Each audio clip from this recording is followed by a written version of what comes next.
Okay, it is 5 o'clock, and I believe we are live on YouTube, and our meeting is being recorded. So we can go ahead and get started. Just want to welcome everyone to our 38th Arvin Lamont CSC meeting.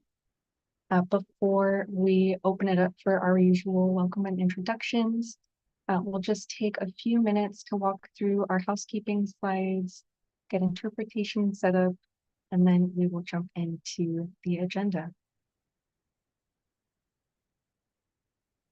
So here you're seeing instructions for how to set up the interpretation channel. And I am happy to pass it to Tanya from Lingüística, who will share the instructions. Thank you, Liz. Buenas tardes a todos, bienvenidos a su reunión. Nada más queremos recordarles que ya la interpretación está encendida y si ustedes desean escuchar la junta en español e ingresaron con una computadora, en la parte de abajo del menú de Zoom van a ver el icono del mundo. Por favor, seleccionen ese icono y seleccionen el canal de español. También pueden silenciar el audio original para que escuchen nada más una voz. Si ustedes ingresaron con un teléfono móvil o con una tableta, sus opciones son un poco diferentes. Necesitan tocar su pantalla y buscar los 3 puntitos donde dice más o more, ya sea en la parte de arriba o de abajo de su menú. Seleccionen donde dice interpretación de idioma. Después seleccionen español. Nuevamente silenciar el audio original. Y por último, el botón que diga done, listo, finalizado o terminado. Si necesitan ayuda, pueden dejarnos saber en el chat. Muchas gracias. Ahora voy a dar mis instrucciones en inglés. Hello, everyone. This is just a reminder that we already have an interpretation feature on. So if you're a monolingual English speaker, we do ask you to please select the English channel. That way you can hear the communication from Spanish into English. If you're joining with a computer, you will see a glove at the bottom of your Zoom menu. Please click on the glove and select English. If you're joining with a cell phone or a tablet, your options are a little different. You need to tap your screen, find the 3 dots either on top or at the bottom of your screen, select a language interpretation, select English, and then select done. If you need any help accessing the interpretation, please let us know in the chat. Thank you very much.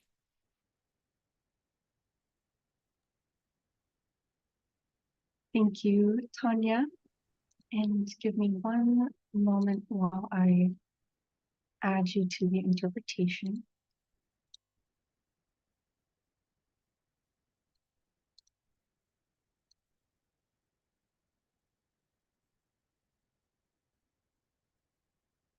Okay. I see a thumbs up, but I'll just pause for a moment to see, is anyone having any difficulty hearing any of the Spanish interpretation before we move forward? Please do let us know at any point if you're not able to hear the interpretation. We're always happy to stop the meeting, and we do want to make sure that everyone is able to hear. So don't be afraid to interrupt. I'll keep moving through our housekeeping slides. So here we have our renaming conventions, and this is important for our attendance tracking and our stipend distribution process. So we ask that if you are a member of the CSC, please indicate that in your Zoom name. And for our residents, we also ask that you put R in your Zoom name to help us keep track for those stipends. And on this screen, we have more reminders about our naming conventions, just to help us keep track of who is in the meeting. So if you are here representing an agency or organization, we also ask that you put that in your Zoom name. And also, if you're a member of the public, please put a letter P in your name. On this slide is our virtual meeting etiquette. So we ask for folks to stay on mute unless you are speaking. And if you are on the phone, you can press *6 to mute and unmute. We also ask for folks to raise your Zoom hand if you would like to share a comment or a question, just to help us keep track. And if you are on the phone, you can raise your hand by pressing *9. And another reminder for our residents in the stipend program, We ask that you stay on for at least 75% of tonight's meeting, and that is 90 minutes of our 2 hours together. And on this slide, we have a review of our group agreements. We typically take the time to read through all of these, but hopefully they should be pretty familiar at this point. I won't take the time to read through them all tonight's meeting, just considering the packed agenda. But I'll just ask maybe for folks who are on the quieter side, we really do encourage you to take a chance and take up some more space in these meetings. And if you're someone who tends to talk a lot, consider stepping back a little bit to make space for others in the meeting to share and contribute. Ultimately, we are all here to build consensus and find shared values to help us achieve the best results. And on this last slide that I'll share is our agenda. So we will go into our introductions in just a moment. Then we'll have our action items tracker review. Then we'll spend some time reviewing the SERP tracker. And then we will have a SERP implementation update. Then we will have a few standing updates, and then we will wrap up and consider some upcoming agenda topics. And I'll stop sharing my screen and happy to transition us to our welcome and introductions. I haven't mentioned it yet, but my name is Liz, and I am one of the Harder & Company facilitators. I'm joined here by my co-facilitator, Amy. We are happy to invite our Air District representative and our co-leads to share some opening remarks at this time as well. I believe I see, I'm not sure if I see our co-leads here, but maybe Jessica, you can get us started. I'll get started, and I do see Bianca's name, so I'll pass to Bianca. Good evening, everyone. My name is Jessica Olson. I am the Director of Community Strategies and Resources with the Air District, and I'm so grateful to be in this space with all of you, and grateful for those of you who gave us so many great ideas on what to tackle during today's meeting. As you know, we've spent a lot of the past few meetings really honing in on a couple of items. And some of the recent feedback we've heard is, well, what about the other incentives measures in our SERP? We've talked about air monitoring in a past few meetings. We've talked about a couple of really key items, but we haven't talked about the incentives overall. So we're grateful that the majority of today's meeting will just give you a highlight and a refresher on everything that we're doing and the progress we're making. And then also touch on our typical standing updates with some really great partnerships we've been able to form through all the feedback you've helped us with. So I just want to thank you again for all of the feedback in helping craft this agenda. And also, just as always, a big thank you to Cesar Aguirre and Bianca Santoyo, who do such a great job in helping take all of the information we hear from you all and helping us craft the presentations. So I'll pass it to Bianca for any opening remarks. Hi, good afternoon, everybody. I wanted to echo what Jessica was mentioning, the priority of the SERP, and having that information from the community is important. And seeing that it's a packed agenda, I'll leave it up to the community to give any updates or any suggestions of what we want to see from here and on. And I appreciate everything from coming from the Harder Company, from the Air District, and all the state agencies. Thank you.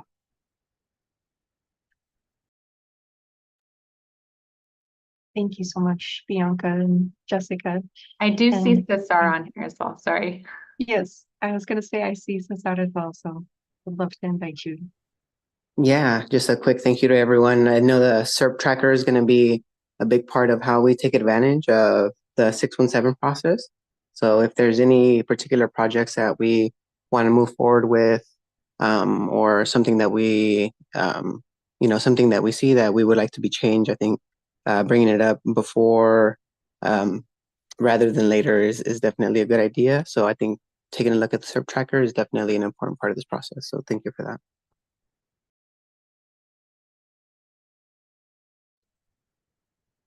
Yes, thank you both. Really appreciate the role that the co-leads play in making sure that these presentations are actually addressing all of the questions and concerns that have come from the CSC. And we do have a packed agenda tonight, so I will continue moving us along. Next up, we have our action item tracker review. So we dedicate this time at every meeting to help facilitate the transparency and accountability between the Air District and the CSE. This tracker, as we know, is updated frequently to make sure that the CSE is able to track the progress that is being made towards your suggestions and your ideas. And as Eric shares his screen and walks through these items, we are happy to hear any clarifying questions and anything that we're not able to answer tonight. We will make sure to track and bring that back at another meeting. And so I'm happy to pass it to Eric to walk us through those action items. Thank you so much, Liz. I'll go ahead and start sharing my screen. Can the folks on this call see my screen? See some head nodding, thumbs up, so that's great. All right, so as always, this is our action item tracker. I'll go ahead and kind of go over some of our sections right here. This is our online version. I know folks get a mailed version of just some of the highlighted ones from our last meeting. And our first section is in progress, second complete, third ongoing, and fourth comment noted. We have action items that we need to address in the first two sections, in the in progress and the complete section. So I'll go ahead and click right here and it should guide me down. So our first in progress action item is for the district to discuss the implementation of the outreach for the vehicle replacement program. I know we're going to talk more about the outreach subcommittee a little bit later today and in some more action items.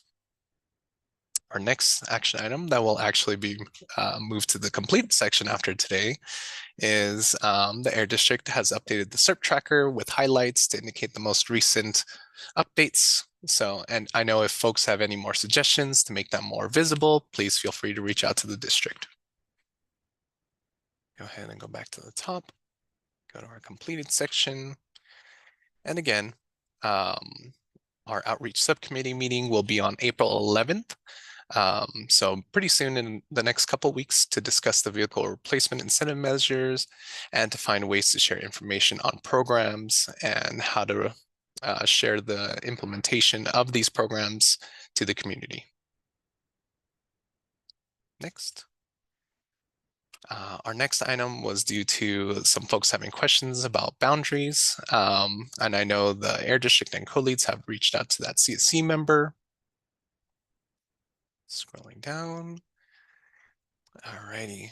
And again, our third action item due to the for the outreach subcommittee, it will be held in April.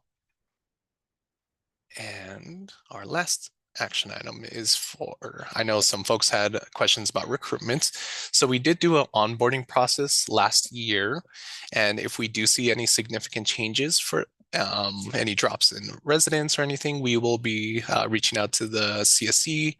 But as for now, we have a great group of folks and, you know, we're happy to share more information on that at a later time. So thank you so much. And I'll leave it open for questions.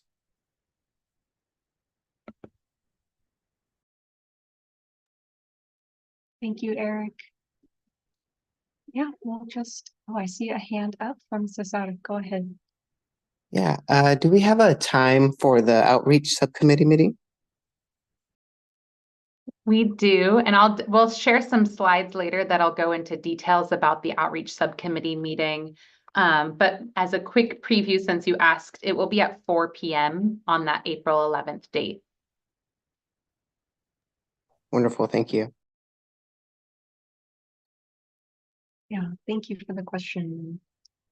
Anything else coming up for any of our CSC members before we move forward in the agenda?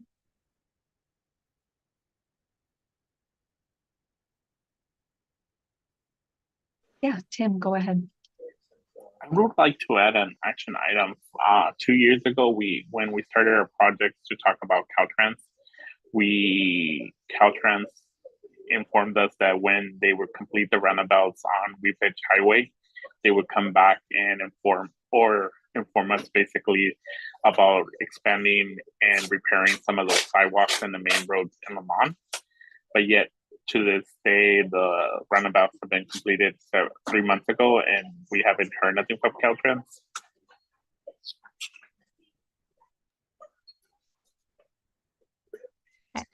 I know we have Lorena. Hi, Lorena. Hi, everyone. My name's Lorena Mendibles. I work with Caltrans District 6. I believe the roundabout, it's been there for about, its completion has been about 3 months. I'm sure that there will be some improvements coming up soon. Can I have your name, or can we put it in the chat and I can try to get back? I mean, no, not try, but I will get back to you in regards to any updates on your request. Lorena, would it be possible, we have standing updates at the end of our CSC meetings, and wondering what your thoughts on maybe providing the update to the whole group at our next meeting. Sure, that's fine. Wonderful. Thank you so much. We'll add that to the action item tracker. Anything else coming up? Yeah, and if there's any other Caltrans requests or questions, please, reach out, or I will get in touch with Eric and we can facilitate the information to all of you. Thank you. Thank you, Jessica, as well. Yeah, thank you so much. I know everyone will appreciate the update, and thank you, Tim, for reminding us of that action item. I see another hand from Mario.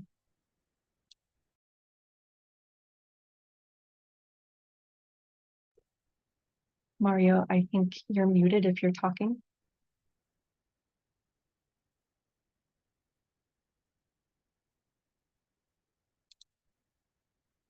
I do see a hand up from Mario or Elvia.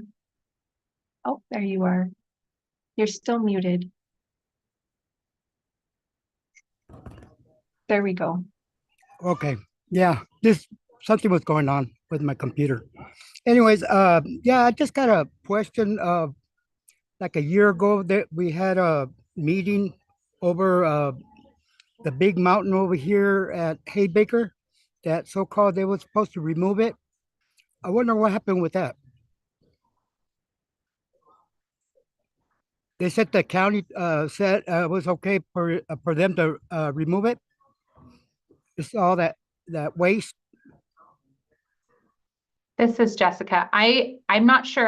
Can you help clarify a little bit of what you're talking about? Was this a meeting we had with the Air District here in the CSC? Yeah, it's like a year, like almost a year ago, so-called they were supposed to already remove that dirt. That you told me that one.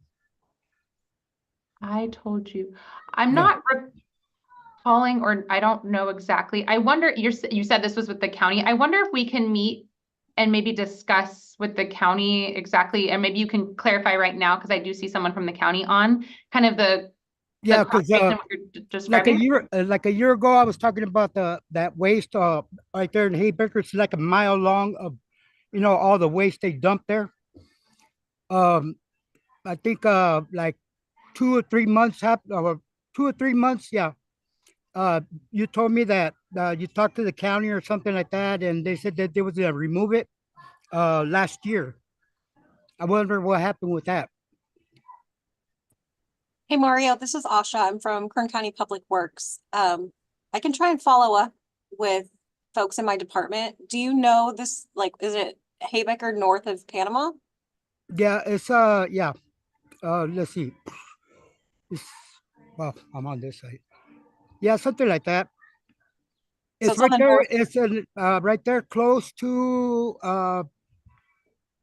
the end of the streets of Lamont. On the north end, right? Yes. No, no, no. The south. South end by Di Giorgio Road, or No, the other side. let's see. Let me pull up It's a because map. I'm turning. Yeah. It's north. Sorry North. to, You're right. You're right. North. North. Okay. Yeah, because they said they was gonna take it out because it's close to the house with all resident right there. It was smelling and everything. You know, gases was coming out of that ground. Yeah. I think some people complain about that too, years back. And so-called they said they was gonna remove it. They haven't removed it. I wonder what happened with that. what were they removing? Was it With all the waste, all the dirt that they put there, that's all the waste what they dump there. Pesticides, chemicals, carrot waste, potato waste, and all that. okay? I will talk to the maintenance department and see if they know anything. Yeah, And 'cause if they I told me they was gonna remove it. interesting, I don't even. yeah. I'm looking Yeah. on Google Maps. Sorry and to interrupt. I'm so sorry. It sounds like this might need a little bit of follow-up. And just to keep us on track with the agenda, I'm so sorry. Is it okay if we add this to our action item tracker and we can connect Mario Yeah, and Asha? I Yeah, would like to know, what's going on with that part because so-called definitely. that's a year ago. So-called they were supposed to, take all that dirt out. Yeah, thank you for bringing that up, and we'll note that, and we'll definitely help facilitate the follow-up to get that question answered. And we can bring the update back to the CSC next month as well. Yeah, I appreciate it. Yeah, like that. All the C members could know what's going on. Definitely. Thank you. Thank you. Yeah, thank you. Great memories here, helping remind us of action items from a while ago. Really appreciate it. And thank you, Asha, for jumping in and being willing to do that follow-up. So I think at this time I can move us through to our next agenda item. There is lightning happening right now. Apologies. So we are going to talk about the SERP tracker. Just want to acknowledge that this tracker has been there from the beginning since the beginning of implementation. There has been a lot of questions about this tracker that have come up about how to use it and how to understand it. We had some questions about this at our meeting last month, which is why we're bringing this review to this meeting. There is a follow-up agenda item right after this where we'll get more specific about the CERT measures. So just for this agenda item about the tracker, we'll be focusing questions more on the layout of the tracker and the accessibility of it, and if anything, any recommendations to make it more helpful and useful to everybody. And then if there are any specific questions about those CERT measures, we'll ask you to hold those for the next agenda item, where we'll get into more detail about that.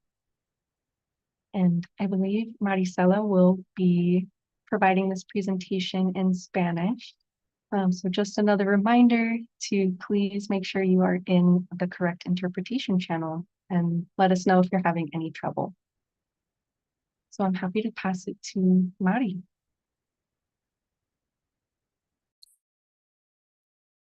Hola, muy buenas tardes a todos. Quisiera empezar otra vez, como ya mencionó un poco Liz, vamos a hablar acerca del informe de las medidas del SERP. Algo que no mencionó ella fue de que este informe está disponible en el sitio web de su comunidad específica y aparte de eso también se le manda un enlace a través de su correo electrónico cada mes cuando está actualizado. Y luego también a las personas que ya piden este documento anteriormente, ya se les está mandando también en un paquete. Entonces, ustedes ya deben de estar recibiendo esto mensualmente porque está actualizado mensualmente. Entonces, con eso voy a compartir mi pantalla para poder mostrarles el documento. Déjame ver. Ok. Aquí está. Este es el informe que se le manda a ustedes. Como les digo, está disponible en el sitio web. Aquí para su comunidad de Arvin, Lamont tienen 25 medidas y estas medidas están actualizadas aquí en este documento. Aquí están todas las listas. Cada uno de los 25 están en este informe.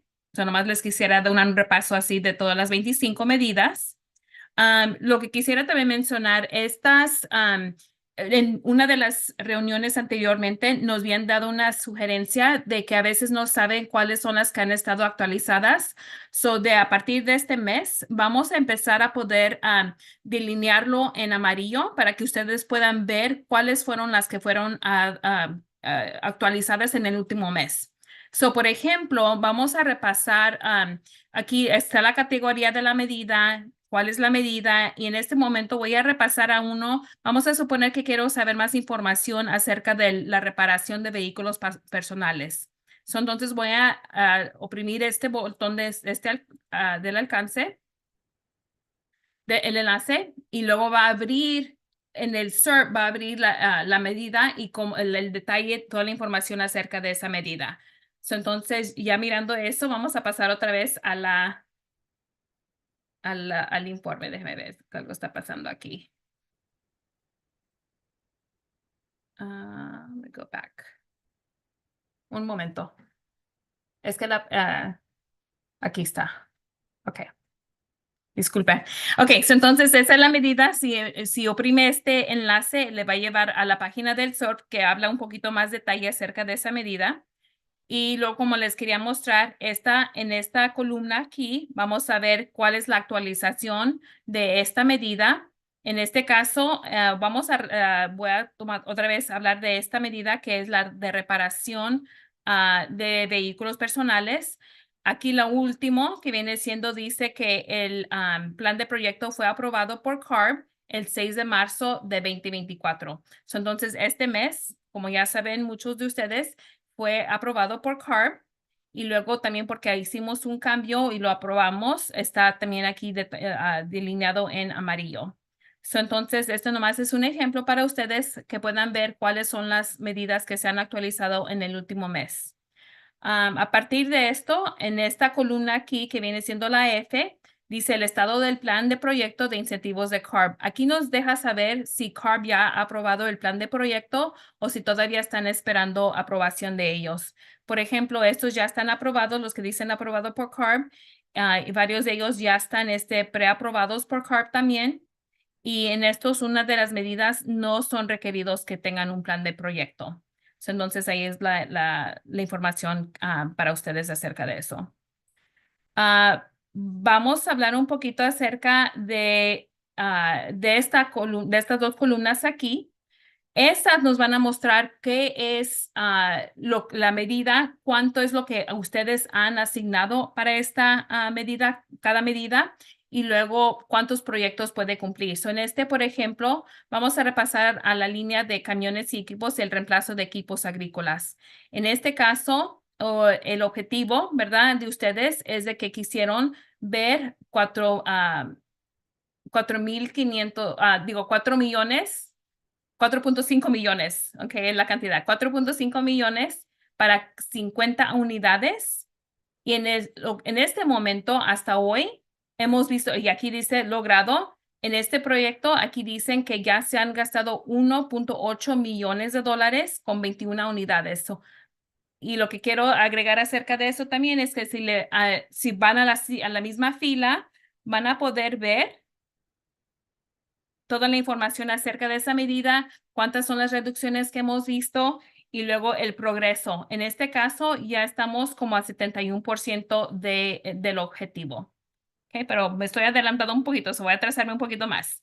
Entonces, como les dije, hablando de acerca como de esta medida, Y cualquiera de estas medidas, ¿verdad? Vas a ver cuál fue lo que ustedes asignaron para esa medida y lo que se ha logrado.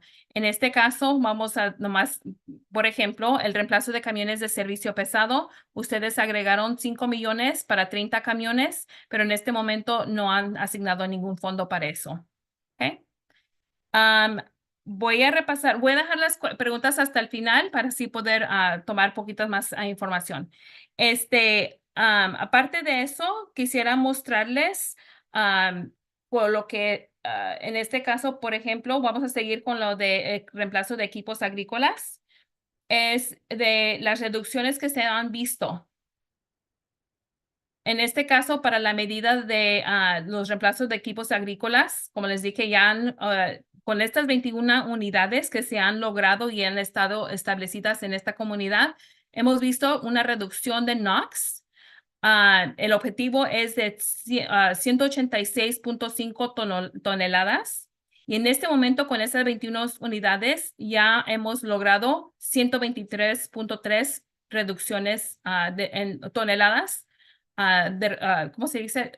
123.3 toneladas de reducción para esta medida, para la NOx. ¿Okay? También, por ejemplo, PM2.5, lo que hemos visto es que el objetivo es de 13 toneladas y con estas 21 unidades se han logrado 8.1 toneladas de reducciones de PM2.5.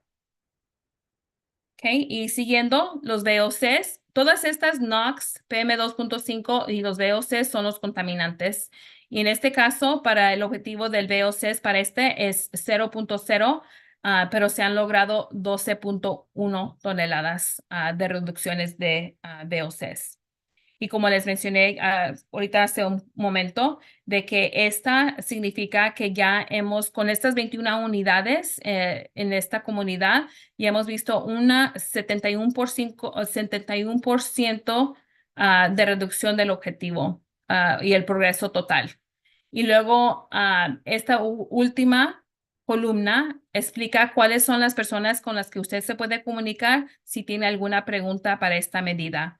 Entonces, esto lo va a poder hacer con cada una de las 25 medidas en este informe y para cada una tiene una persona diferente con la que se puede comunicar. Voy a dejarlo aquí para ver si hay parece que ya tengo unas preguntas, pero lo que quisiera agregar aparte de esto, de este informe, es de que nosotros queremos que nos den sus sugerencias, qué otras cosas podemos ver, cambios que quisieran ver para que les ayudaría a poder repasar esto y entenderlo un poco mejor. ¿Alguna pregunta o sugerencia? Mario? Yeah. Yeah. But I want to know if on that information that for people getting that program, I want to know if we could see who's getting that program paperwork or something. Because I got a friend of mine. He's a family-owned farmer. He's having a lot of problems to even get that program. I just want to know if I could find out what's going on with that program. This is Jessica. Actually, we have the supervisor of I'm assuming you're talking about tractor Yes. program. We have the supervisor, Ryan Zelmanowski here, who definitely is a great person to reach out to. Obviously, we can help facilitate that. So Ryan, I don't know if maybe we can have you put your name in the chat and we can directly, Mario, reach out to your, or vice versa. Mario, you can give us the name and number of this person, or we can call you after the fact and make sure that we can help facilitate that application. Yeah, because I was talking to him like a month ago or something like that. He was saying that he was having a lot of problems trying to get this program. Yeah, let's help him through that. I know Ryan's team. Go ahead, Ryan. Yeah, and he's a family-owned farmer, and I just want to make sure that he gets helped out. Yeah. Yeah, Mario, as Jessica said, I oversee that program, so I'd be more than happy to put my name and number and my email into the chat, and you can reach out to me directly, and I'll make sure that you can pass our information along to your friend. Well, if you could send it to my wife's phone email or my email. Yeah, And that yeah, that would work as well. okay, thank you. Yep. We'll get that to you, Ryan. Thanks, Thank you. Mario.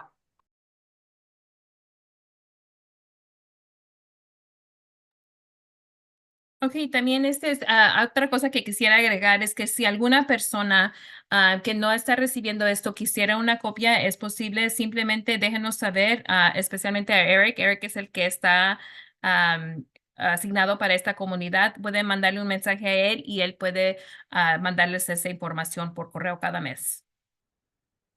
¿Alguna otra sugerencia o pregunta acerca de esto antes de que se lo pase a Jessica? Parece que no escucho nada, se lo va a pasar a Jessica entonces para que siga con la presentación. Gracias.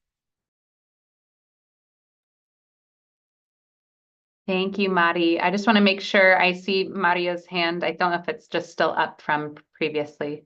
Awesome. Thanks, Mario.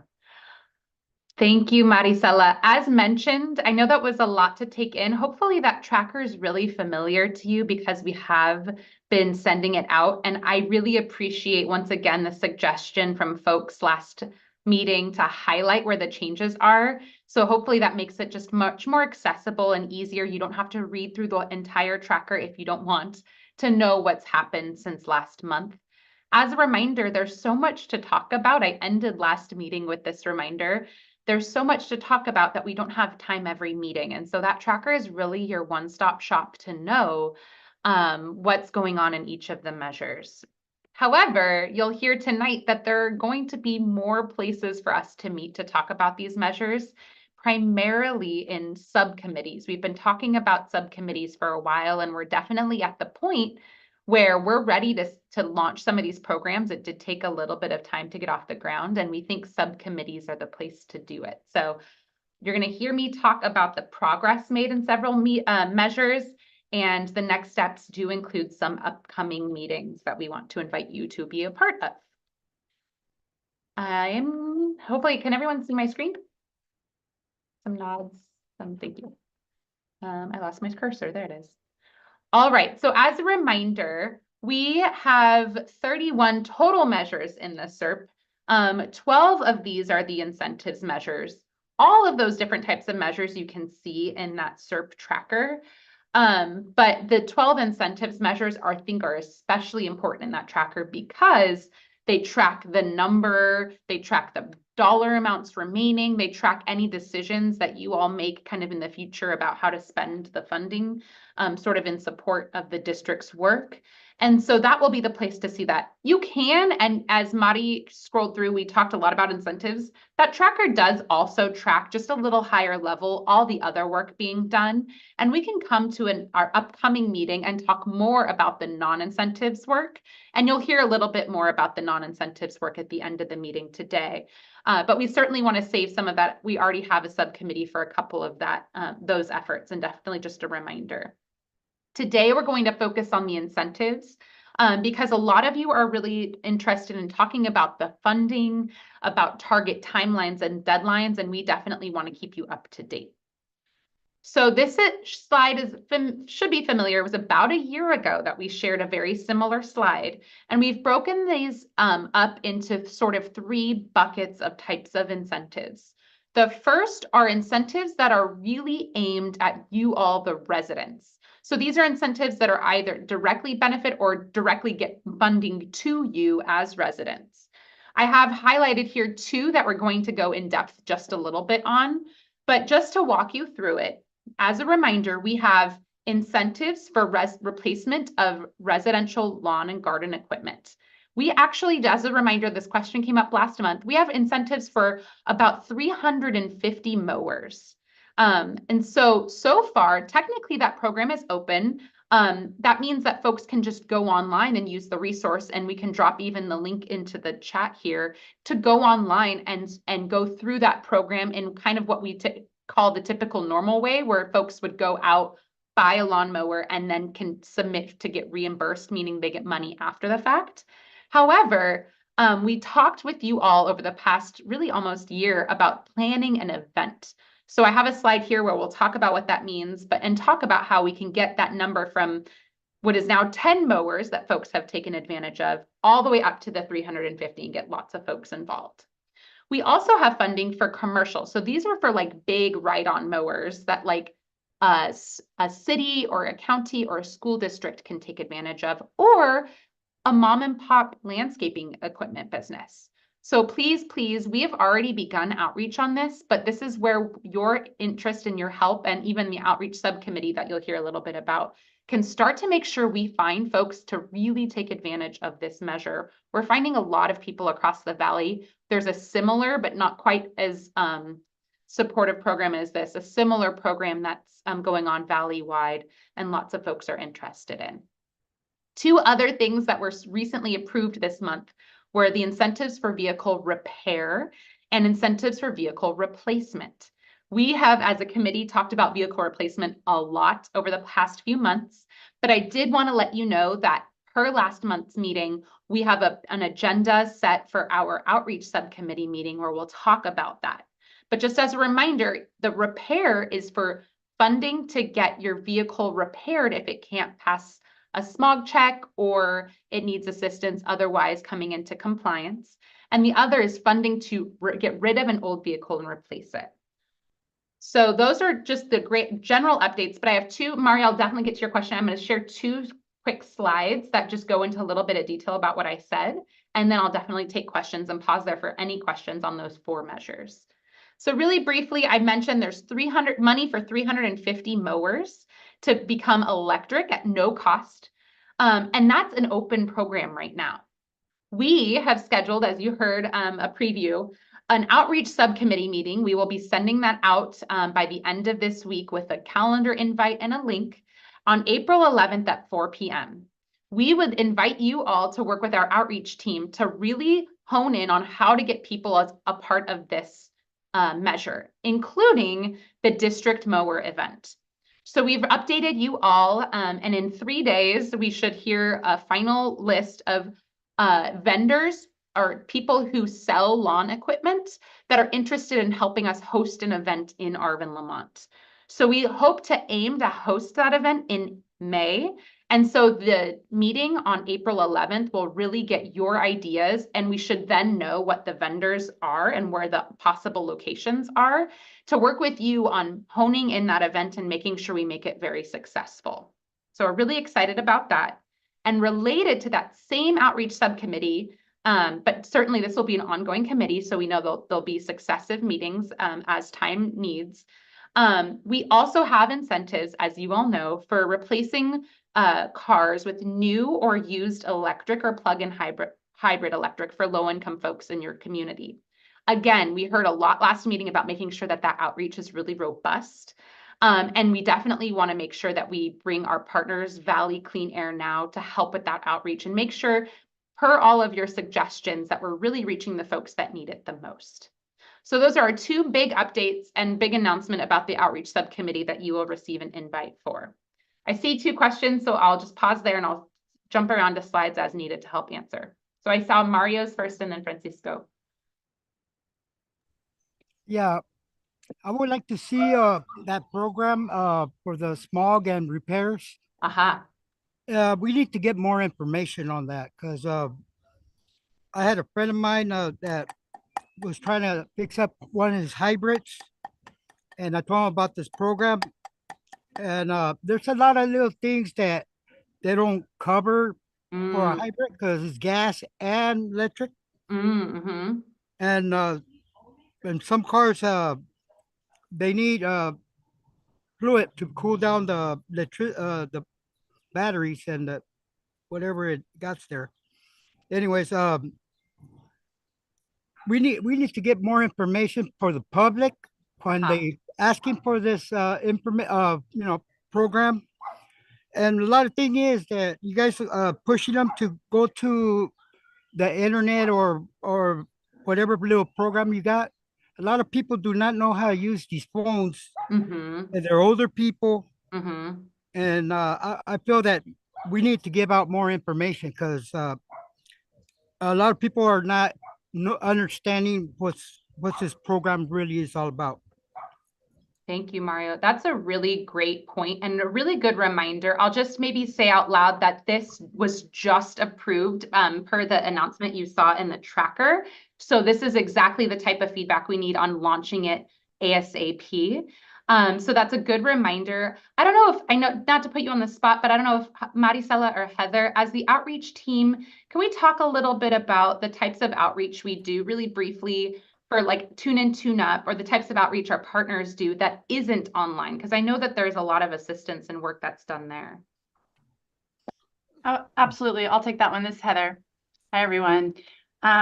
So the team that puts on those events actually probably, I think 2 weeks ahead of the event, they go into that community and they'll flyer all the main businesses. They generally will have some workshops timed with the repair event to talk about replacing your vehicle too, and we can schedule and talk about all of that. But they definitely go into each community. They often find people on the ground in those communities to flyer markets, busy areas, common spaces where people gather ahead of the event, in addition to radio and TV ads and social media ads and things that are sort of traditional where you might hear it. And then Heather, I have a question. Do we, in order to put, can you just pull up to the event? So folks, do they need to go online and like fill something out, or can they, if there's an event happening in their community, how do they make sure that they can take a part of it? Gotcha. Absolutely. You can definitely just roll in. The Valley Can folks, and we can probably drop the link in chat, and the partners that put these events on for us are very good about listing all the information and sort of providing a preview of what you might need when you go. But basically, you want to show up with all your information. Lots of times these are local to that community, and so maybe you can run home and grab it and come back with it. But things that show that you've owned the vehicle, you know, that the information that shows that you can, you know, you have the ability to make the smog and do the work that you need to do. And so I'm wondering, this sounds really related in a sense to the replacement piece that we'll also talk about at the outreach subcommittee. Correct. So I wonder if we can combine that at the outreach subcommittee to make sure that, to Mario's point, we get all this information. I think we should talk a little bit about it. Okay. Great idea. Awesome. Thank you, Mario. Great question. Francisco and Cecilia. Yo tengo una pregunta, pero parece que ya me la contestó la señorita ahorita, de las máquinas de cortar zacate, porque ya tengo mucho tiempo esperando que se haga el evento para las máquinas, y yo había dicho también que si podía ir a comprar una y me hacían reembolso a dónde la tenía que llevar, pero el meeting pasado dijeron que no, que las iban a traer a la comunidad. Y ahorita la señorita dijo que sí, que en mayo se va a hacer el evento. So, eso era toda la pregunta que yo tenía. Gracias. Thank you. Gracias. We are so excited. I think one of the big things, and just we'll talk a little bit more about this with a smaller group, but we'll certainly re-announce this to the bigger group, is when you do it on your own, we certainly can, but then you have to go find a place to drop off your old mower. So there are a lot of bigger steps. And so the event is kind of this one-stop shop. And I think that's a great reminder, is that a lot of people have been waiting. So we're excited. We hope that May is when it happens, and we'll reach out to all of you, especially in the subcommittee, for those that can make it. Awesome.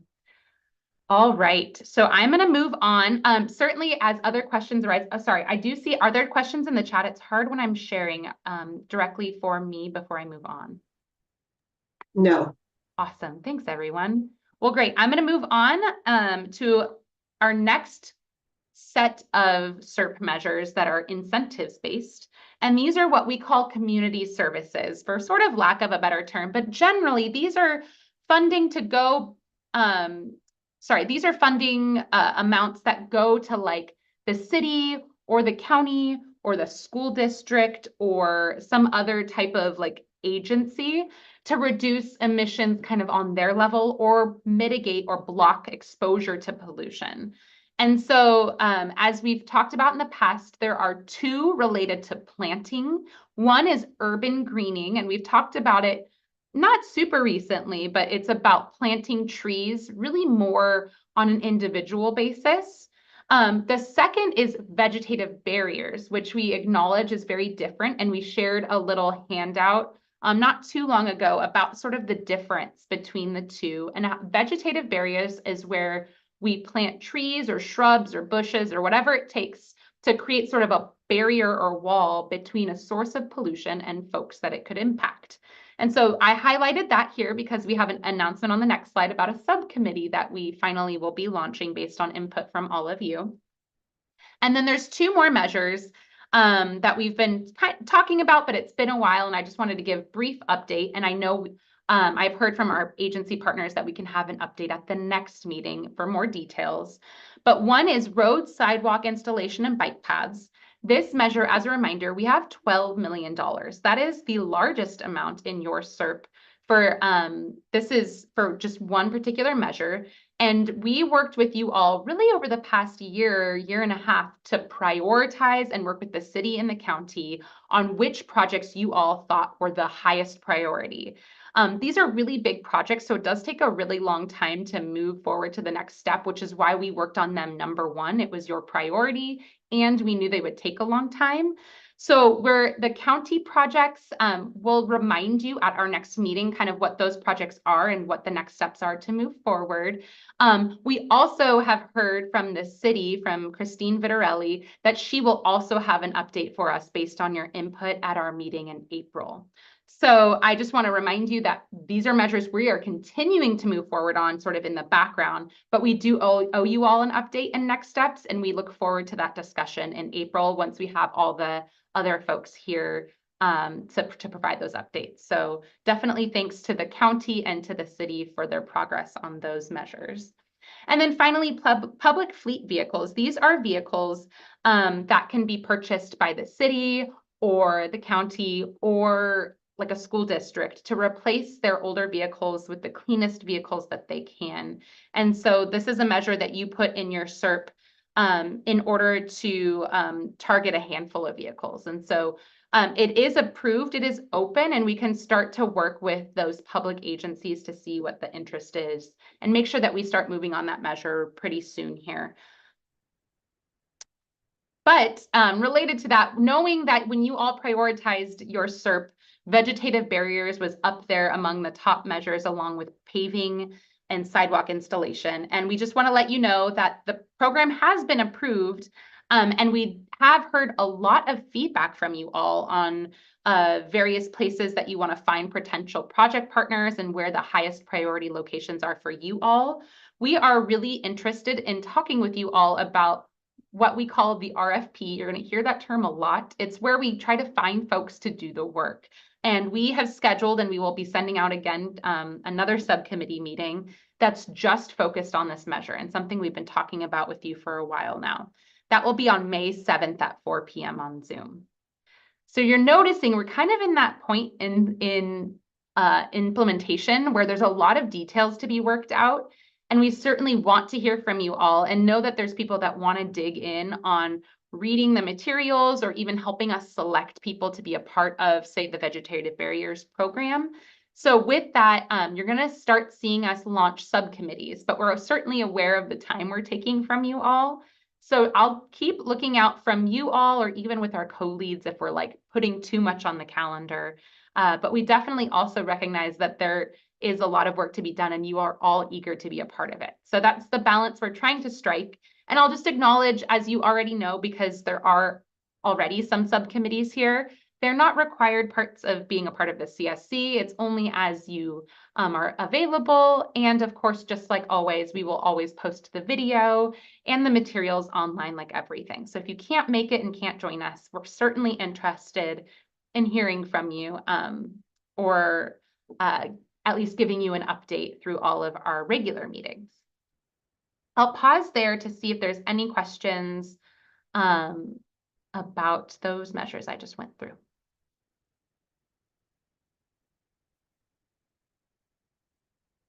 Awesome. Well, again, if anything comes up, we'll either see you at the subcommittee or we can talk about it. And I definitely, once again, just want to acknowledge and thank all of the other partners that will help us move some of this forward at our April meeting as well. All right, finally, our last bucket of incentives measures are measures for heavy-duty trucks and equipment. These are measures that are targeted at big diesel or other gas-powered equipment that tend to be sort of the more polluting of the types of units that we've been talking about so far today. So heavy-duty truck replacement, this measure is open, and we have started doing some outreach, but certainly we'll do more and keep updating you all, or even working with you all on making sure we're reaching out to folks that currently drive diesel trucks in your community and trying to get them to switch over to electric trucks. Or I should say zero emission trucks. There are alternative options. One of the other updates, and we'll get to it on the next slide, is school bus replacement. This is also open, and we definitely want to make sure you all prioritized getting 4 buses replaced in your community. We want to make sure we're doing our due diligence, but also if you know folks at the either school area, either in the Lamont area or the Arvin area, and you know that there's folks that are interested. Of course, we have contacts, but you as folks that live in the community might know folks even more than we do. And get folks excited about this. And we'll just talk a little bit more about that on the next slide. The next 2, a little bit of it was previewed with the update from Maricela, but I wanted to let you know that we have been making progress on some of the 2 heavier hitting items in your SERP. And those are items that replace either tractors, and you can see here 1C, we've replaced 21 vehicles and achieved about 72% of the way of the reductions we hoped to achieve in this measure. And we've also, instead of folks open burning like their agricultural waste, we've also allowed folks to take advantage of an incentives program where we give them funding to otherwise chip.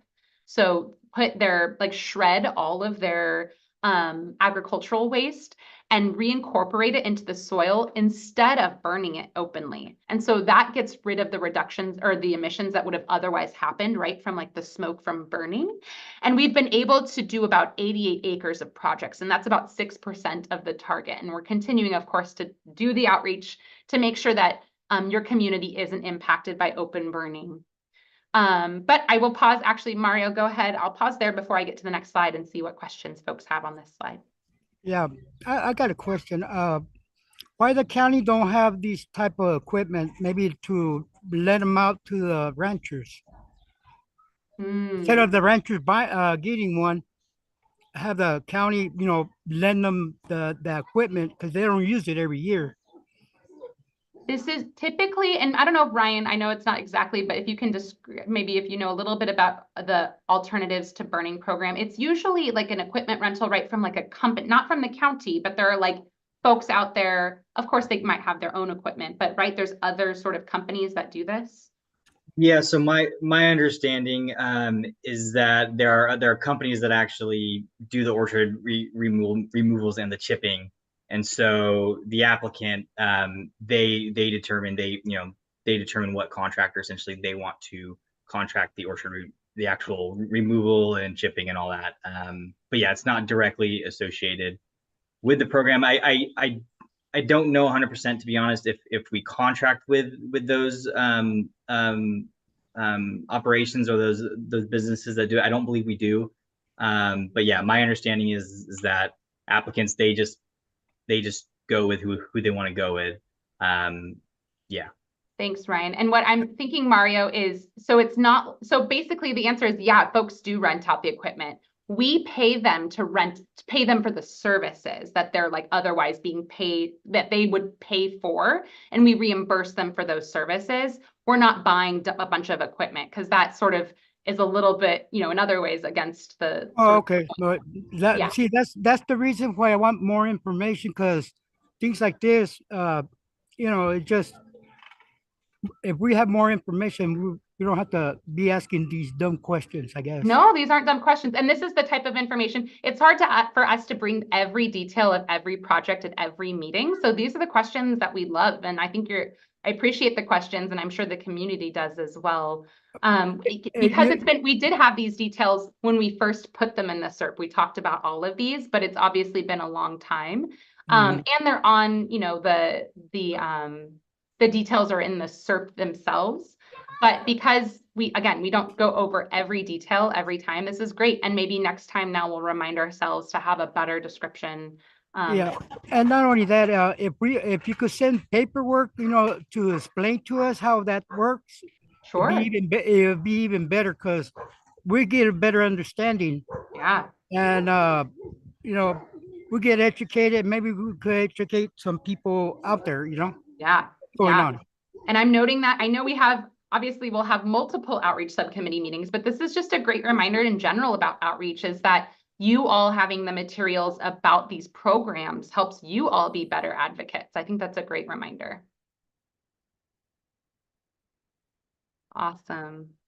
Any questions? I'm going to hop over just as a reminder. It's not much different than what I just said, but just reminders, school bus replacement, we find that it takes, just like a lot of these measures and getting a new school bus and working with the school district, it takes some time. And so it's something that we're really highlighting here because we do want to find project partners as soon as we can and make sure that we have enough time to get folks through the program. So I'm just highlighting it here in that we're working, but we definitely, as you hear, or maybe some of you work closely with folks that are working at these schools, let us know, and we definitely want to make sure we connect. To Mario's point, I'm wondering what we do, if we can put as an action item. I'm happy to maybe in your next, the folks that get mail out packets, and then certainly in emails as well, we can make them really robust and we can have a couple of flyers and outreach materials that we already have on hand about these programs.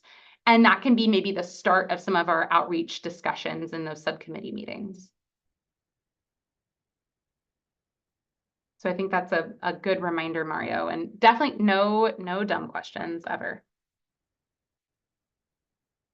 That actually ends the update. As I mentioned, it was sort of a one-stop shop update, but the idea was just now everyone has hopefully a general sense of where we're at with each measure.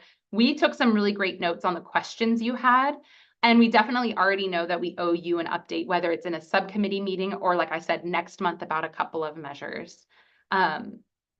So hopefully if that was useful, whether right now in the chat or during our agenda setting call, let us know and we can maybe find some time every few months to do what we just did, where there's just a comprehensive reminder of where we're at with all the incentives.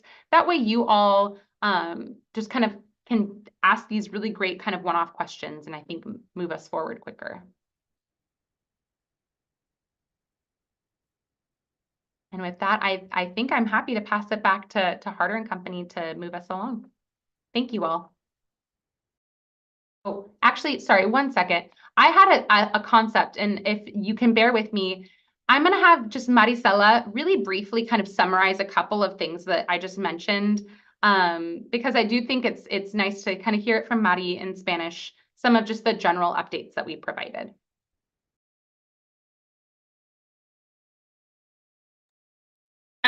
Gracias, Jessica.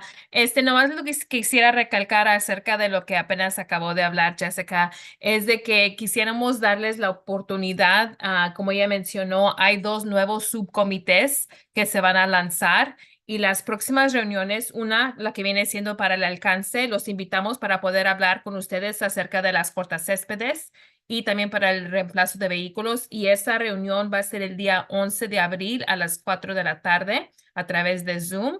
Y la otra subcomité que se está formando, como ella mencionó, es el de las barreras vegetativas. Vamos a hablar, como se dijo, de las barreras vegetativas para esta comunidad. Y la reunión para este subcomité es el día 7 de mayo a las 4 de la tarde y también va a ser a través de Zoom. Solamente quería recalcar esta información porque es importante que ustedes sean partes de este comité si pueden hacerlo, para que nos puedan dar más información, y no sé aquí en la reunión está, pero así podemos hablar un poco más en detalle con el comité. ¿Okay? Eso es lo que quería decir. Gracias. Thank you so much, Mari. And while we're clarifying terms, just want to make the connection for our CSC residents that were in attendance to our pesticide subcommittee meeting yesterday. So very similar to that process. these new subcommittees that will be launched will happen on a certain rotation on a certain date that was just mentioned. And want to clarify that as you all have decided for your CSC meetings, these subcommittees help with the implementation of all of these CERT measures, but all high-level decisions do come back to this meeting. So you all collectively make decisions and are informed of everything that happens at those subcommittee meetings. So if you can't make it, don't feel the pressure. As Jessica said, those updates will happen here, and you'll still have all the information that gets sent out and gets discussed at each of those subcommittee meetings. So thank you for that recap, Maddie, and thanks for that comprehensive update, Jessica.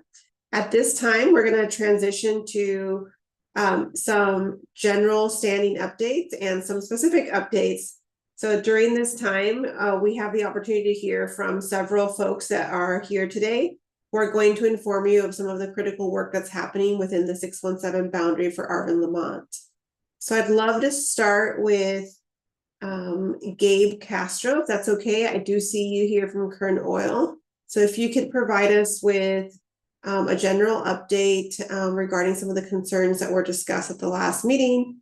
And if you could, there you go, you already shared your screen, you're on it. So I will pass the mic to Gabe, and we will be monitoring questions for you, Gabe, on the chat and keeping track of folks that are raising their hands so that we can ensure that all questions are clarified.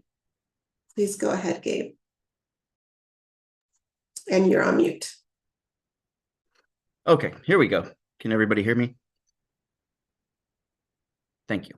All right, so we just wanted to provide an update on a program that has been going on at Kern now for about a year now. We wanted to talk about the refinery fence line air monitoring system.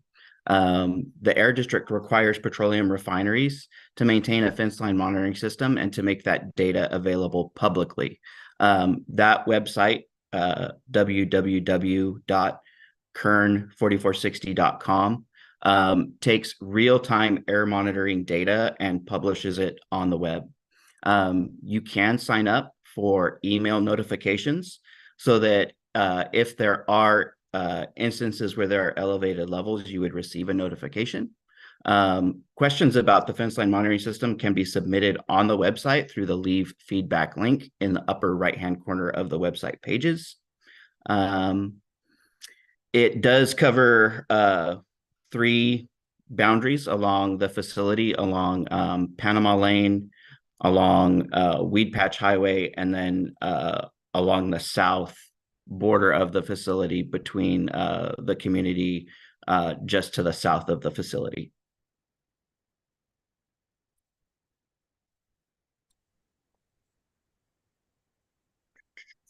Hey Gabe, this is Kit. Do you just want to share really quick on the lower right hand side? So we have the English and the Spanish here, and we have an example of kind of what the data looks like when folks get on the website. Can you just comment on that really real briefly? Yes. So when you're on the website, you can select one of the streams that the analyzer monitors in real time.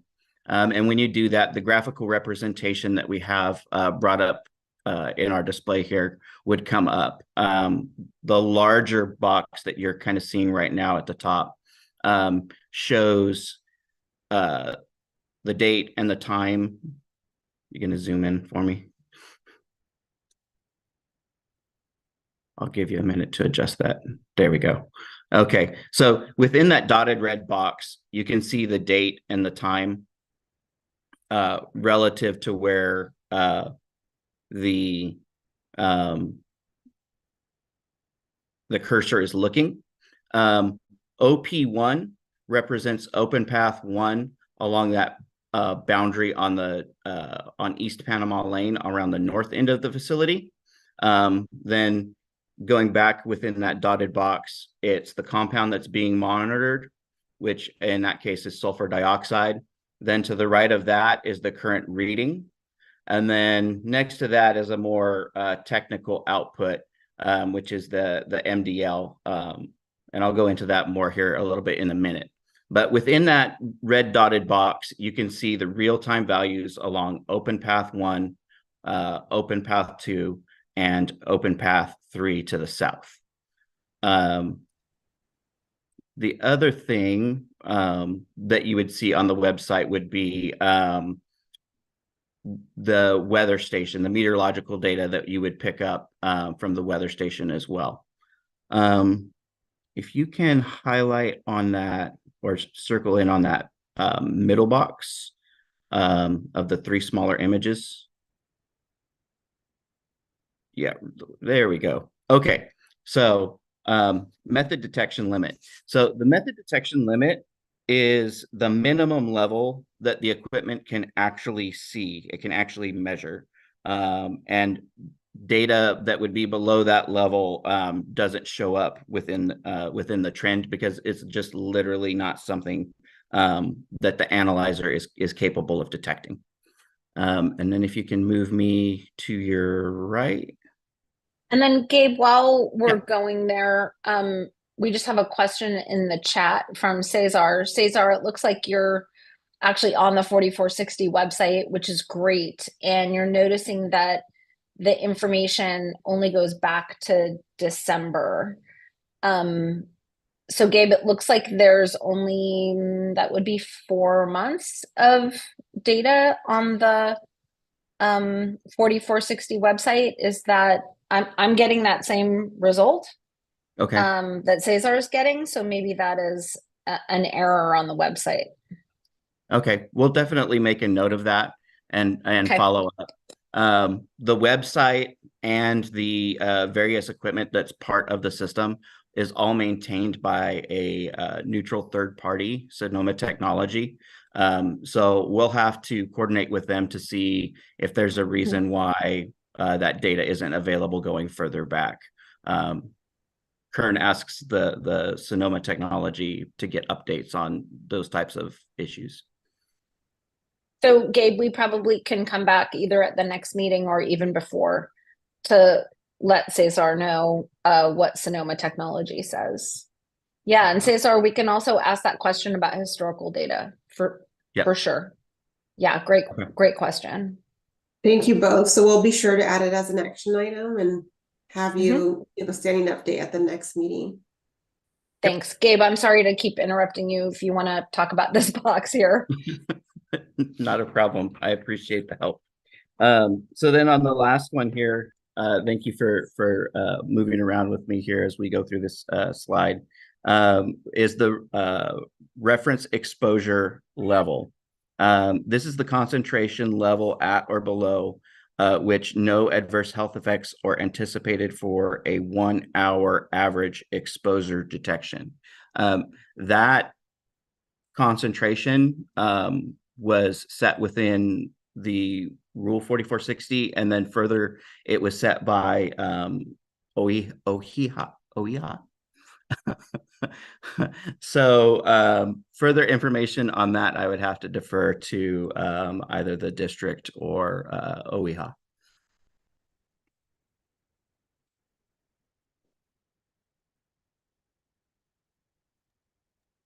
And yes, thank you, Kit. Yes. Oh, thanks, Amy. And we would just encourage everybody, if you are online, to please go to the website. Please sign up for the notifications. Again, Sonoma, is it Sonoma Environmental? Is that their name, Gabe? So Sonoma Technology. Sonoma Technology maintains this website and they maintain the monitors. But I think it is really helpful to be able to get notices when there are exceedances at the fence line boundary.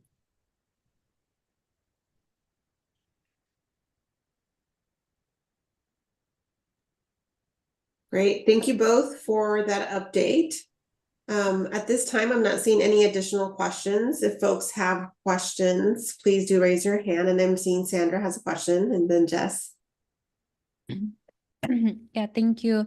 I was just going to ask if for some reason, like folks get an email saying that, the refinery has exceeded emissions, what should folks in the area do? Like what is the protocol? I think on that, I would have to defer to the air district on that. I know internally when the facility receives those types of notifications, we would initiate an investigation into potential sources and work to stop or eliminate those. And then I can add, certainly, we, of course, per our rule, are also monitoring. And we understand that there's the internal practice there at Kern Oil, but we also will be monitoring and hopefully taking steps. But anything that you all also see, even if you feel like, hey, the district probably already knows this, anything you see, whether it's an alert or you're physically visibly seeing it, we heard from Marisela last meeting, call the district, get in touch with our compliance and report whatever you're seeing, because the faster we see it, even if you think, hey, they might be already are taking care of it, there might be something else that we can talk to you about and respond to as well. So I think that's just always a good reminder. If you see something, say something per the district's kind of complaint, filing a complaint. And I will wonder, also- Jessica, Oh, go ahead. Mhm. could we just share, maybe there's something to share in the chat just to give everybody the phone number and if there's an email, just so everybody has it right at their fingertips. Perfect. I'm wondering, Eric, if we can drop in all the information that Marisela spent, that we shared last time, as well as all the additional typical information. One thing, I see lots of other great hands. I'm wondering, and Kit, maybe, I don't know if you or Gabe are the right person to do this. There were a lot of great input from, I loved the meeting where Melinda came and kind of asked you all when we first set up these standing updates with all of the cool information that the district, or just the constant updates, right, that the CSC was interested in. And we know we can't, again, spend every single meeting digging deep into some things. I know you all have sort of some upcoming topics, just like today where we focused on one. Can you talk a little bit about that? Sure.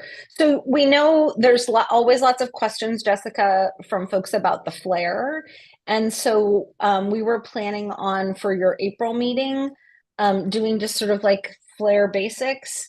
And again, it's really hard in the limited amount of time to cover the amount of material we'd like to cover with you. So with the permission of the steering committee, if we could do talk about the flare maybe in April and then again in May, because I'm guessing there are going to be maybe some overflow questions from the April meeting that we could address in May or even going into June. And then with that, and I know there's a few questions, something that I've heard from you all are lots of other detailed questions just in general about compliance, in general about filing a complaint. Like there's constantly, and we'll have an update, I think, later from Cesar about kind of the citizen version of all of this. One of the things, we talked a lot about subcommittees today, so I don't want to pile on too much more, but we have also in the past in other subcommittee or other steering committees also had subcommittees where we just spend a little bit more time talking about these sorts of things. Maybe it is, if people really want to talk about flares for a long time, maybe we can have one meeting that's just on that. We can have one meeting just on dust, one meeting just on, kernel. There's all these different types of things. So I'm going to put out there, we don't have to schedule it right now because there's a lot on our plates with subcommittees, but we can also continue this conversation in what we can call like an enforcement or regulatory subcommittee. Thank you, Eric, for that. And then Cesar and Sandra.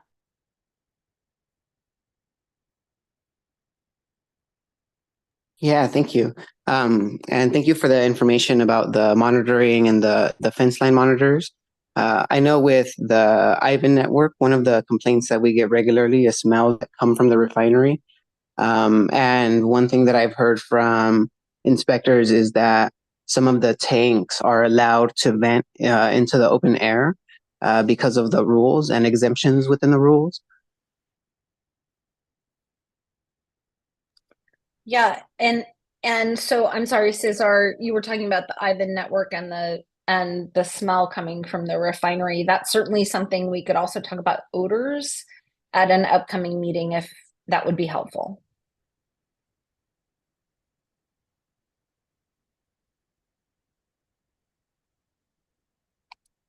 Does that answer your questions, Cesar? I don't think I So, answered his sorry. question, but we certainly can talk about odors at a future meeting. That's just a lot to cover here in this meeting. I know just one thing to add is comfortable learning about how the air from a company benefits from having them. So I would like that information to come from the air district or someone else that is not connected to that. And Yes, I what's that about? Yeah, You what's cut that out. about flares, Cesar? Is that what you were commenting Yes. on? You cut out. Okay. Yes. Sorry, Did can you you hear him, Kit? Can you rephrase what he said? I didn't hear him. Yeah, I said that I feel uncomfortable learning about flares and their health effects from somebody that directly benefits from them. So I would like for that information to come from the district or somebody else. So just like what flaring is and what the purpose of it is, not from Kern Energy. Yes. Perfect. All right, thank you. Yeah, that makes a lot of sense. Thank you, Cesar. Sandra?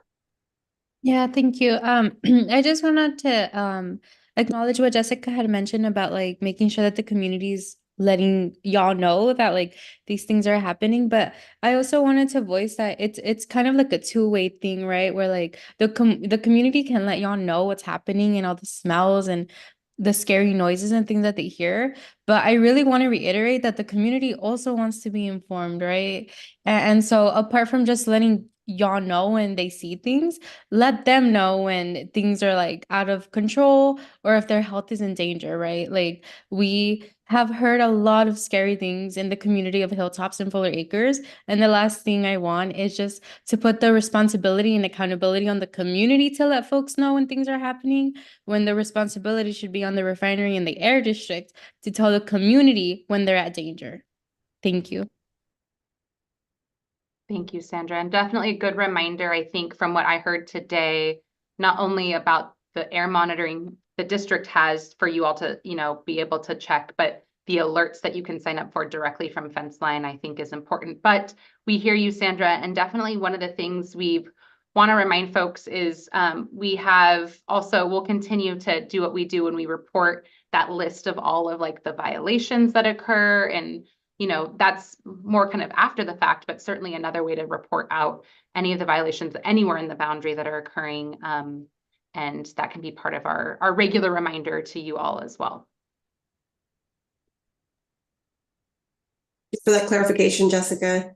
And I do see other folks that have updates. So I wanted to pass the mic to, I think, Yvonne from DPR to see if you had any other updates to share for tonight. Yvonne, I know we had a very engaging pesticide subcommittee meeting yesterday, so I'm not sure if you have additional updates to provide today. Hello, everybody, and thank you. I don't have any updates today. We have a very interesting and productive meeting yesterday. I gave a 2-minute presentation, and I think it went great. So that's it for now. Thank you. Thank you. Mario, do you have a question for DPR? Yeah, yesterday meeting, I answered a couple of questions. So-called they was supposed to talk to the boss and they was get back with me. And I wonder if they'll tell me anything by today. From DPR yesterday? Yeah. I don't think it'll be today, but just given the time, but Yvonne, I don't know if you can provide a timeline maybe?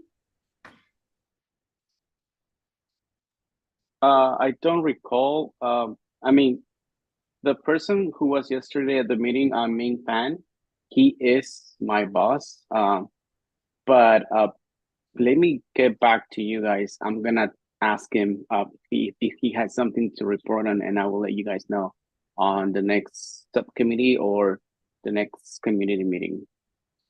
Yeah, because he said that he was going to talk to his boss. I don't know. Okay. Can you please, Mario, briefly tell me what was exactly the? Well, we were talking about this pesticide, being in the ground for a long time and they won't give out, the gases and stuff like that. And then And then I told him I was concerned because that if it's staying in the ground, it'll go to our drinking water. Okay, yes, I remember now. Yes, he said that from our understanding, the pesticides that we were referring to are not dangerous to drinking water, but he did say that he was gonna double check that statement. I'm Yeah, writing that down right now, and because that just happened yesterday, I'm writing that down now, and I'll make sure to address that question during the next meeting. yeah, because if it'll be applied just a little bit, and I think it's fine, but if it'll be applied for a long term, saying, for like recycled water or whatever, it goes to our drinking water and then we'll start having problems. Okay. Okay. Yeah, I mean, you have to really focus what really is going on with this pesticide because this is cancer. I mean, it'll give cancer to the people. I'll get back to you. Yeah, that didn't make it to an action item yesterday, but we'll make it an action item for today, Mario, so that we can have an update. Yeah, because I'm very concerned about that one. Absolutely. Okay. Thank you. Thank you. Wonderful. So, and then I'm also seeing some CARB folks here. Not sure if CARB has any updates before we move to general updates. Hello, this is James Pham from California Air Resources Board. I'm filling in for Michelle Byers today. She's the main community liaison. I don't have any updates, but if you do have any questions, please put it in the chat or just reach out. Thank you. Thanks, James. And Cesar, we also had you for some updates regarding the Arvin monitoring.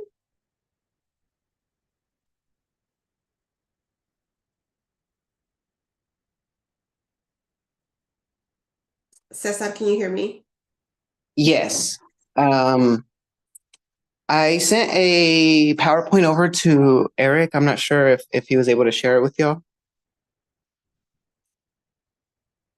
Yeah, I could go ahead and share that for you, Cesar. It's Yeah. let me go ahead and drop the link for folks so they could follow along. Give me a couple seconds. And thank you for having that in English and in Spanish. Much appreciated. Here we go. And then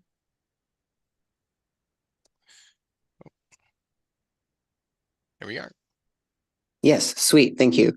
So the Arvin reporting network is a network that CCEJN stewards. There is networks all over California, and CCEJN stewards the ones for Kern County, Tulare, and Fresno. If you could scroll down to the next page. So on kernreport.org, you can make reports about several of the things listed here, any oil and gas issues, air quality, agricultural related issues, illegal dumping, and really any environmental issue that you see, some including flooding and stuff like that. And here on the right side, we see a quick screenshot of what the website looks like. And the pink square on the left is submit a report. So if you can scroll down to the next one for me. When you see things like this, these are all reports that were made around the Fuller Acres in Lamont area. This was some oil spray that happened on Hermosa Road, are these first two pictures. This picture in the middle is actually a picture from the refinery that was sent in by a resident in Fuller Acres. And then this one is quite old, but this is a report that came in 2018 about some open burning that was happening right across the street from Fuller Acres. So if you ever see anything like this or environmental issues, you can go ahead and click on that submit a report button. If you could scroll down for me. So the first thing you'll see is something that'll ask you to make a title for the report. Some reports can be like a smell of rotten eggs on my street, or big dust cloud coming from field. Whatever you think describes the situation, including a category, which can be like air, water, and a location as to where it happened. And there's also, the website is in English and in Spanish, and you can change the language clicking right underneath that blue circle that says Arvin. So after you do that, after you give the information, if you can scroll down for me, it'll ask you to make a quick description of what you saw. Location is super helpful, time of day, any environmental conditions, like if it was windy is helpful as well. You can also upload any videos or pictures. And one thing that stays private and never goes out to the public is the contact information at the bottom.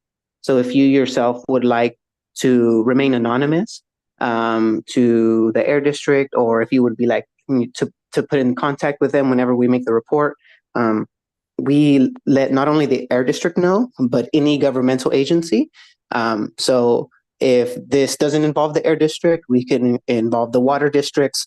If this doesn't involve either of them, we can involve the county, but this is something that is a one-stop shop for any environmental problem, and especially stuff that you may be confused about, because we can help make sure everyone, that is responsible takes part.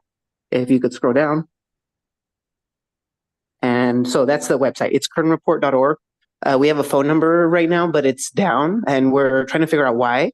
But once we get it back up, we can share that with the committee. Thank you.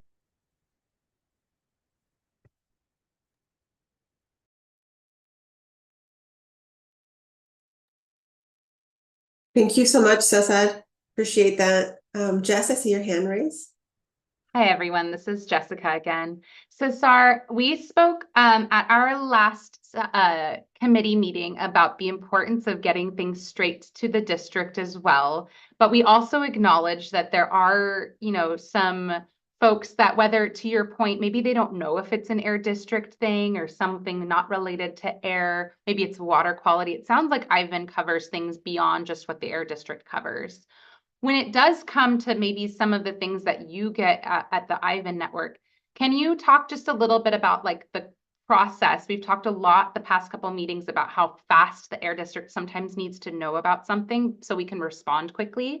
Can you just talk a little bit about the process of like when you hear something, like what's your process like to make sure that the right agencies hear about it, maybe the timing of that? Yeah. So me and all of our inspectors get notifications that a report was made. So as soon as we're aware of that, we coordinate, see who's going to submit the report. And if we know it's an issue that involves several agencies, we'll make sure to have that within several minutes. And if any of us are available, sometimes one of our inspectors, including myself, will go out with some inspection equipment as well to try to verify any like leaks or smells, so that we can help the air district as well. So as soon as we get them, we send them over. There are some residents that can attest to calling me at 4 or 5 in the morning, and I always answer. So it's definitely something that they can feel confident that something will get done as soon as possible. Thank you.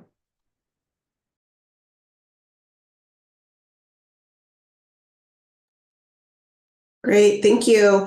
So at this time, we do have a couple minutes for other agencies to provide any updates that you all think are relevant and critical for the CSC to hear about tonight.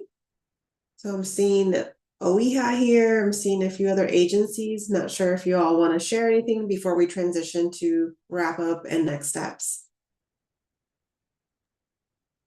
Hi, Amy. This is Lorena with Caltrans. I don't have any announcements yet, but I know I have some questions that I need to respond to, so I will do that on the next meeting. Thank you, Lorena. Appreciate that.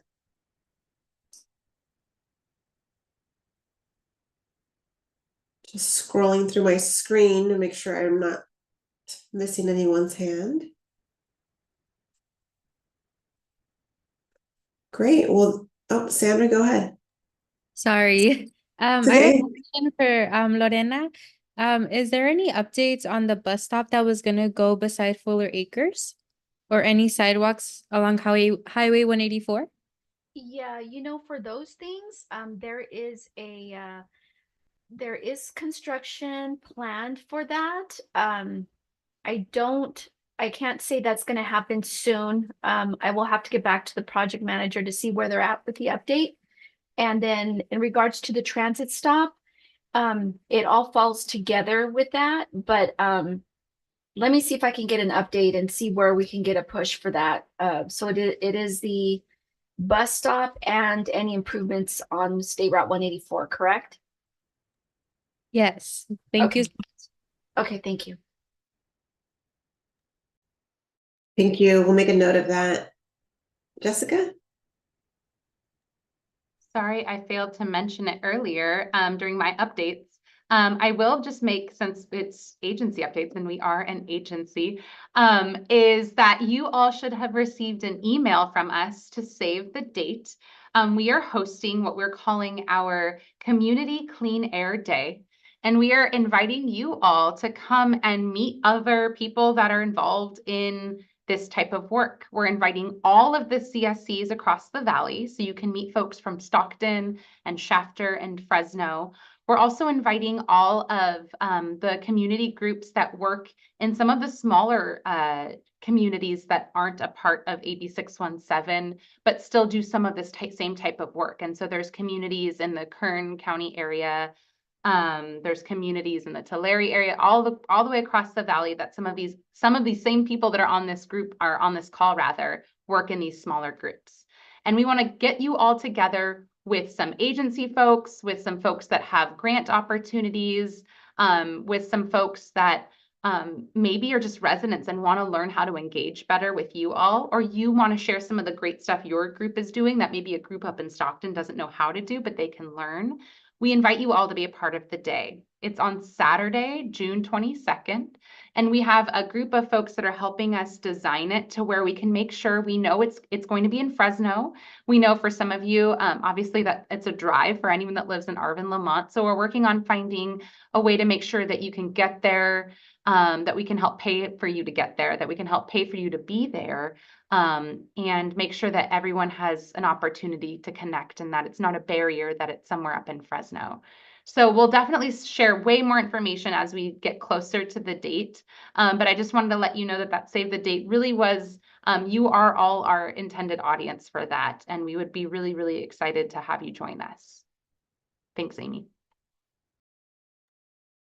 Jessica, that's really exciting news for the Central Valley to have a space where everyone can collaborate across different communities, different CSCs, and different folks that are doing this similar work together. All right, well, with that said, I'm going to transition us to wrapping up. And as part of our approach to developing transparency and accountability, we do take a moment whenever possible to review our action items to ensure that we captured what you all requested during the meeting. As a reminder, these are developed live as you all are talking. So as Liz shares these, if you want to share your screen, Liz, that'd be great. Please let us know if we have any mistakes, or if you want to add another action item, now would be the time. So we're going to start with the first action item, is that Caltrans will present updates at the next CSC meeting regarding the expanding and repairing sidewalks on the roundabout project that was completed about 3 months ago. Our second action item of the night is that Kern County will provide an update regarding the waste cleanup on Habakers Road north of Panama. I think we'll have an exact address to update here, so please forgive us for not having an actual address right now. And for action item number 3, the Air District will continue to send hard copies of SERP outreach materials and will include more comprehensive fact sheets for CSC members. And for action item number 4, Kern Energy will provide an update on whether historical data, so more than 4 months ago, can be made available on their website. And then this new one that was just mentioned, so Caltrans will provide an update regarding the new bus stop near Fuller Acres on SR 184. And if helpful, we could share the action item tracker from the pesticide subcommittee meeting for those of you who were not there, so that you could see that as a result of the conversation that was had yesterday. DPR will be providing updates to the CSC on upcoming 13D regulatory changes for farm workers.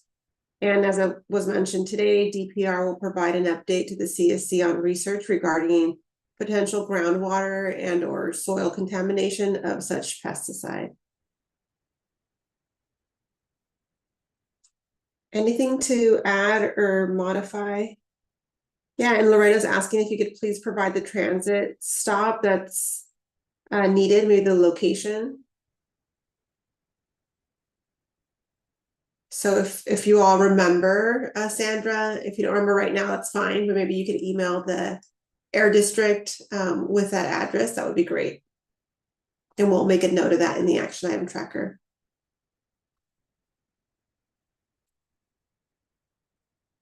Great. Well, our next meeting is scheduled for our agenda setting meeting, which is an opportunity for us to hear about how our meetings are going, get any feedback from you all.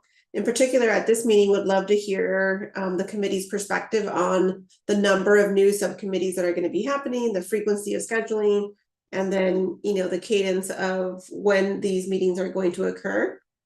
At this next agenda setting meeting, it'll be held April 4th at 4 p.m. via Zoom. And then we have the first outreach subcommittee meeting to be held April 11th from 4 to 5, and that will also be via Zoom. And then our official next CSC meeting will be April 24th at our regular time from 5 to 7 p.m. And that will also be via Zoom. All right, at this time, I'd love to open it up to public comment. I do see several folks from the public here tonight.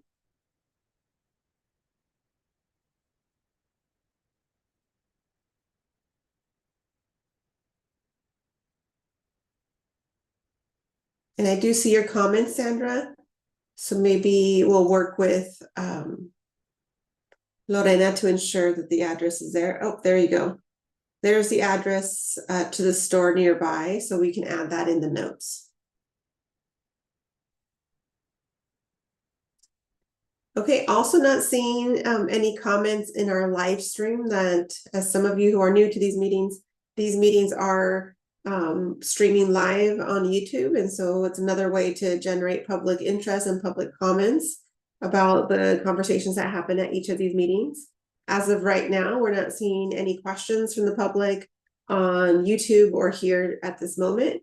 So I would love to conclude our meeting by thanking everyone for engaging in this work and for your thoughtful and critical questions that you had all night, and conclude our meeting. So I hope everyone has a great evening, and we will talk to you at the next agenda setting meeting.